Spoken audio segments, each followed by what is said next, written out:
2013 সালে শাপলা চত্বরে মামলার অভাব নাই, 200-র উপরে মামলা।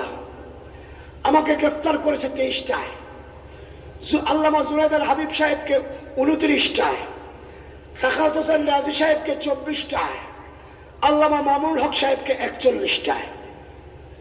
দিচ্ছে তো দিচ্ছে। আজকে শুনলাম ভোজপুরে ওলামায়ে কেরামের নামে কারো 6টা 7টা এমন করে মামলা।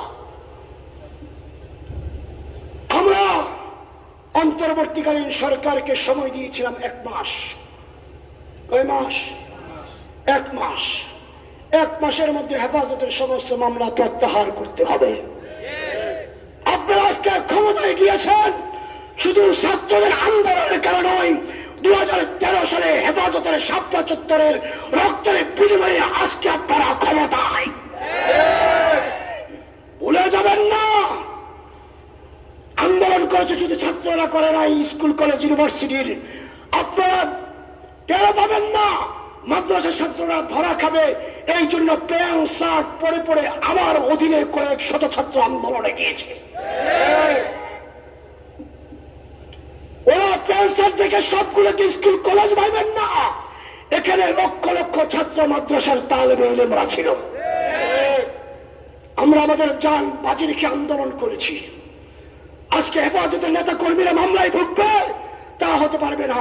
আমি বলবো ভোজপুরের 2013 সালের 279 জন 89 জন আসামি সবগুলোকে বেকসুর খালাস দিতে হবে।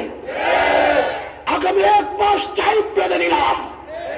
যদি খালাস না দিয়ে মামলা প্রত্যাহার না করেন, তাহলে আস্তে আস্তে জনগণ আবার আপনাদের বিরুদ্ধে চাইতে পারে। কোন আসামি যেন না থাকে।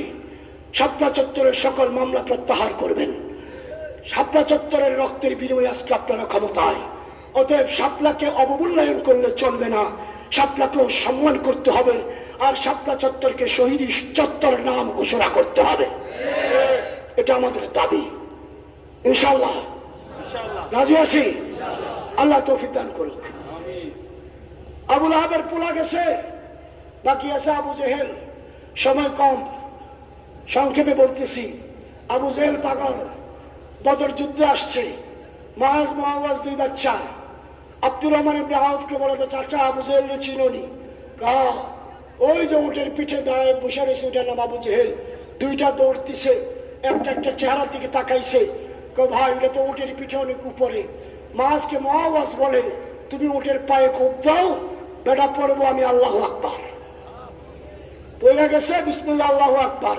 পিছন থেকে বললাম না, শেষ দিকে বললাম, দিছে আল্লাহু আকবার। শেষ। ইকরামা আবুল জেহেলের পুতে এসে এত জোর কোপ দিছে, মুআওয়াজ রাদিয়াল্লাহু তাআলা আনহু শহীদ হয়ে গেছে। মাআজ রাদিয়াল্লাহু তাআলা আনহুর হাত কেটে গেছে, হাতটা কাঁদে লইছে। ডিস্টার্ব হয়, পায়ের নিচে দিয়ে টাইনা ছিঁড়ে ফেলাইছে যে আমার জিহাদে ডিস্টার্ব হয়। এটার নাম জিহাদ। এটার নাম কি? হ্যাঁ। যাওয়ার সময় আফরা রাদিয়াল্লাহু তাআলা আনহা মা বলতেছে, বাবা যুদ্ধ যাইতেছো যাও, কিন্তু পালায়ও না। এগুলা কি মা? মা তাকে বলা হয় যে মা সন্তানের প্রথম উস্তাদ হয়। মা তাকে বলা হয় যে মা সন্তানকে নামাজ শিক্ষা দেয়। মা তাকে বলা হয় যে মা সন্তানকে আদর্শ সন্তান গড়ে তোলে। মা তাকে বলা হয় যে মা নিজের সন্তানকে দ্বীনের জন্য ওয়াকফ করে দেয়। আর যে মারা সন্তানকে ডিজিটাল বানায়, এগুলা মা নামে ডাইনি। শাপলা চত্বর